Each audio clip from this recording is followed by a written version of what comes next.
नमस्कार दोस्तों, आज की कहानी है माँ की ममता। कहानी पसंद आए तो कहानी को लाइक और चैनल को सब्सक्राइब जरूर करें। रजत अब बड़ा हो गया था।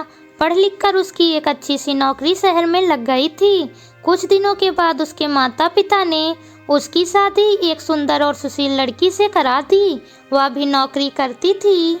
अब रजत और पत्नी दोनों जॉब करते हुए एक साथ ही शहर में बस गए थे। कुछ दिनों के पश्चात रजत के पिताजी भी इस दुनिया को छोड़कर चले गए, जिसके बाद उसकी माँ एकदम अकेली हो गई थी। कुछ दिनों के बाद रजत अपनी माँ को अपने साथ रहने के लिए शहर ले आया। शहर में आकर रजत की माँ खुद को एकदम अकेले पाती थी। उन्हें अच्छा भी नहीं लगता था, लेकिन एक माँ अपने बेटे की हमेशा खुशी ही चाहती है, सो धीरे धीरे वह शहर में रहना भी सीख गई थी। लेकिन रजत और उसकी पत्नी हमेशा अपनी माँ को समझाते रहते थे कि ऐसा मत करो, ये मत करो। मतलब कि वे अपने आगे माँ को गांव की एक तरह से गंवार ही समझते थे।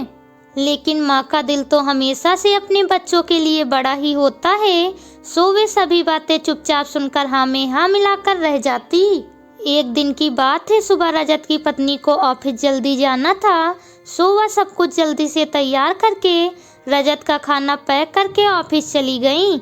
इसके बाद रजत भी जल्दी जल्दी तैयार होकर ऑफिस निकल गया था।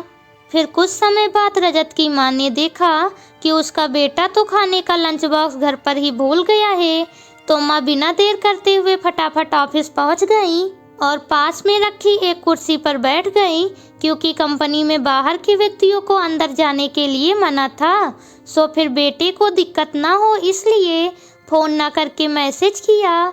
लेकिन रजत अपने काम में बिजी था, इसलिए माँ के मैसेज पर ज़्यादा ध्यान नहीं दिया।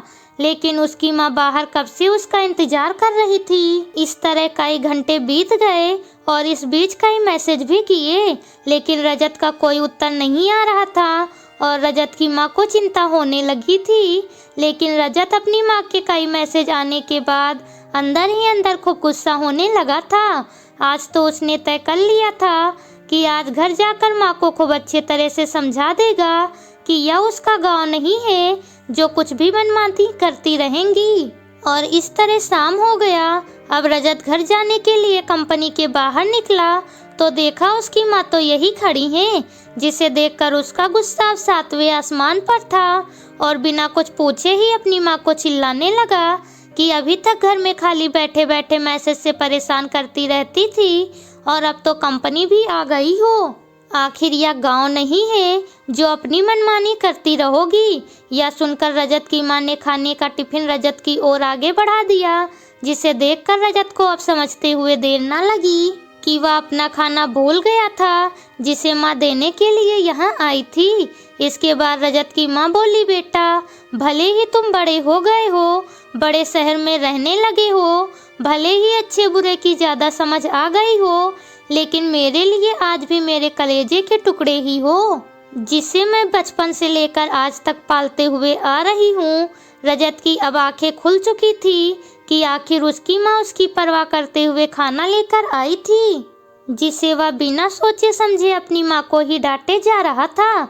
अब उसे अपने किए पर बहुत पछतावा हो रहा था, जिसे देखकर माँ ने उसे एक बार फिर से अपने गले लगा लिया। और इस तरह रजत अब आगे से खुद को माँ के लिए बदल लिया था। अब उनकी पहले से ज़्यादा अच्छे से देखभाल करने लगा था, जिसके बाद माँ को अब शहर भी अच्छा लगने लगा, क्योंकि अब उसका बेटा फिर से उसे मिल गया।